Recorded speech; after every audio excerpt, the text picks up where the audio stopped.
ज्या ज्या स्त्रिया मुलींच्या आई आहेत त्यांनी मला सांगा, तुमच्या घरचं वादळ पण असंच करते का? तर काय झालं, माझे दोन्ही लेकरं ना दिवसभर खेळतात आणि दिवस मावळायला लागला की 5-6ला झोपतात आणि 7 वाजेपर्यंत उठतात. मग परत ह्यांना 12 वाजेपर्यंत झोप येतच नाही. बच्चू तर झोपते, पण मॅडमला झोप येतही नाही आणि मला झोपू पण देत नाही. ध्रुवी झोप की ग बाळा म्हणलं की मॅडमचं उत्तर असते, मम्मा मला झोपच येत नाही, मी काय करू. मला कितीही राग येऊ द्या, मी रागात अजिबात बोलू शकत नाही. आणि जर का बोलले मग काही खरंच नाही. मग असं वाटायला लागते की जगातली सगळ्यात वाईट क्रूर तुच्छ आई मीच आहे. मला लेकरं सांभाळता येतच नाही. तर काय झालं, मी खूप थकले होते आणि जेवण वगैरे 9पर्यंत झालं होतं.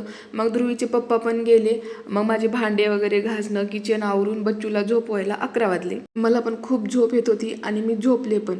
आता ध्रुवीला ना हातावर झोपल्याशिवाय झोप येत नाही. मग हातावर झोपली, पण शांत झोपतच नव्हती. सारखी बुळबुळ चालूच होती. मग मी 1-2 वेळा म्हणले, झोप की ग बाळा ध्रुव, झोप की ग बाळा. मग तिने, मम्मा मला झोपच येत नाही, मी काय करू. थोडा वेळ शांत बसली, अजून सुरू. मग आता तर सूर लावून गाणे म्हणत होती, कविता म्हणत होती. आता मला कंट्रोल होत नव्हतं. मी शांत बसले, कंट्रोल केली आणि एकदाची भडास काढूनच टाकली.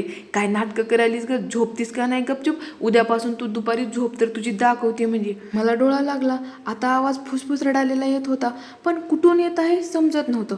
उठून बघते तर काय, मॅडम गायब.